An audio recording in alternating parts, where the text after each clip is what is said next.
What up, Hoss? Welcome to a Thursday Collection Connection, where we're still playing that game. That's just an excuse to talk about records. It's a game I play with my brother, who is Plastic Eric, and he's over on the Plastic Soundwave Cult channel. And every Monday he shows a record, every Thursday I show a record. And the game we've made out of it is that each record is a record from our collection that has to relate in some way to the record in the collection of the other shown in the previous video. And we ask you to guess what that connection might be. It's really just a gimmick. Today we will be forging a connection between Unknown Road from Pennywise and The Life Pursuit by Belle Sebastian.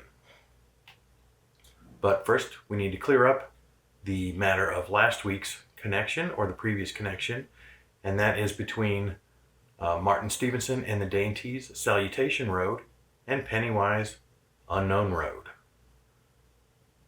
Seems like pretty obvious just from having said it out loud, but it is that they are both road titles on the albums. Nonetheless, nobody ventured a guess on that, so the point goes to us. So hopefully you guys will do better with this one. It's a little trickier this week, but yeah, we'll see how we do it. And with that, let's get on with the show.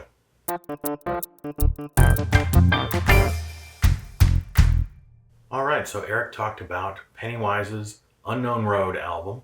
I have to say that maybe I've heard that band name around, but I wasn't familiar with the type of music that they played, and my guess would have been sort of a nu metal, maybe like a Slipknot or even a Limp Bizkit.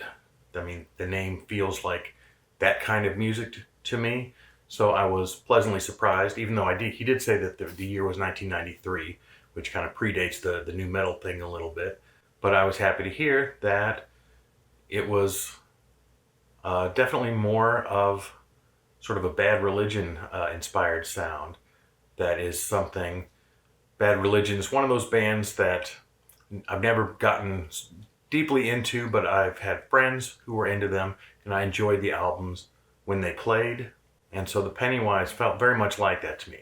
Very high energy music, you know, kind of a little bit thrashy on the guitar, and I think this is crucial, the vocals were melodic and in a vocal range, and were not either grunting or screaming. I really think that is the difference maker in music that I can tolerate and music that I can't tolerate from that genre, is when the vocals are really unpleasant for me to listen to. I don't care for it. But I certainly have nothing against music that rocks hard.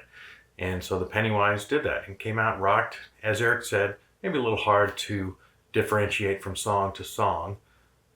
But nonetheless, I thought it was good. I thought it was a good listen.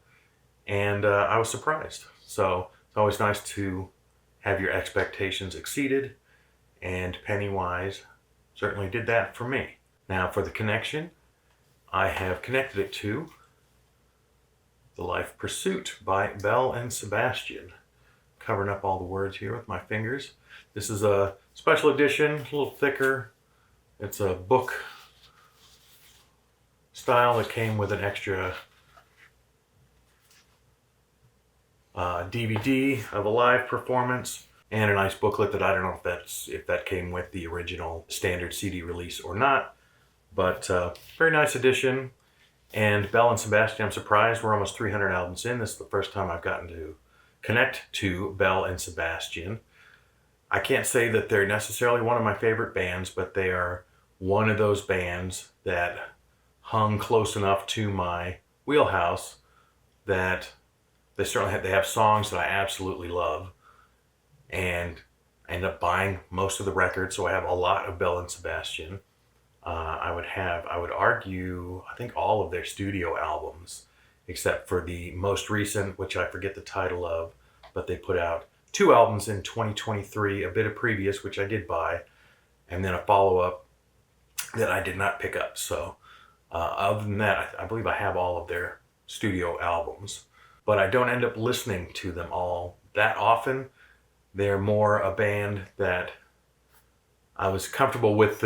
Listen to an album a few times, pick out a few songs that really strike me, and the rest of them kind of fall by the wayside.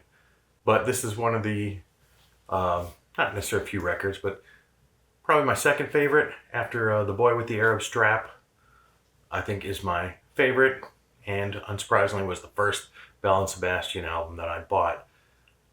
They are a Scottish band, kind of a collective, led by Stuart Murdoch, and they are about the most fey band that there could be. They very much project the sort of arty, sensitive kids, or maybe the smartest kids in the room, but also the quietest, and have a lot to say that they never say kind of thing.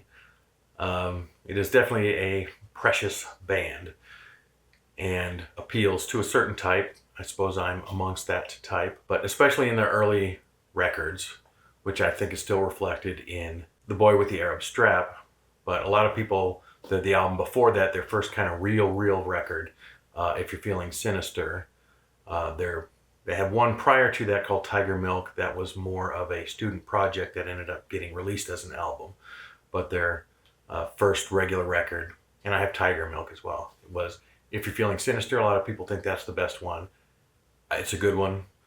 I like The Boy with the Arab Strap, I think kind of top to bottom a little more. But each album has songs that kind of lose me a little bit and makes it a little difficult to listen to it in a full album experience. But they got some great songs.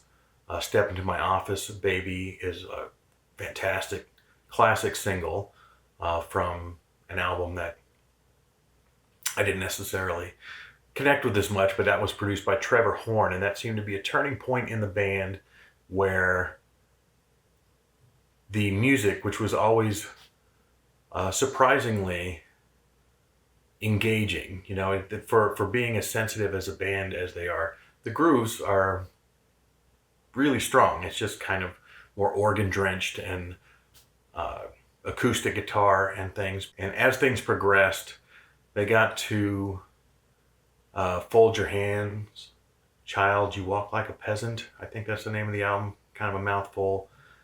That got to be kind of a mess. It got to be such a collective that Stuart Murdoch, who people are looking for, I think, for the most part, to deliver those lead vocals, only had a couple of songs on that album where he sang the lead, and other people, it's like everybody got their chance to sing some lead vocals.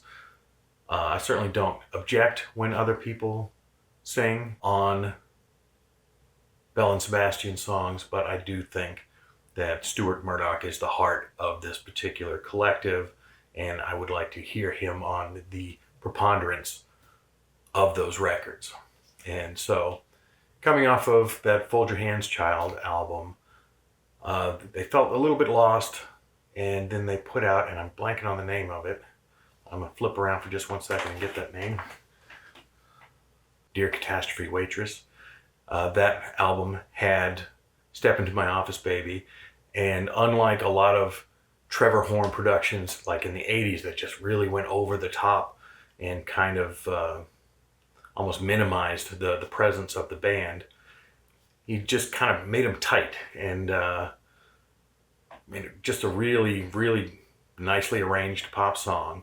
And even though he does not produce this album, this is produced by Tony Hoffer, it kind of keeps that going. And even though the vocals are still kind of breathy and precious, it feels like the grooves are much more muscular, kind of going from being, kids kind of muttering in the corner, trying to not get noticed, to accepting that they have been noticed and saying, hey, you know what, we're pretty good at what we do.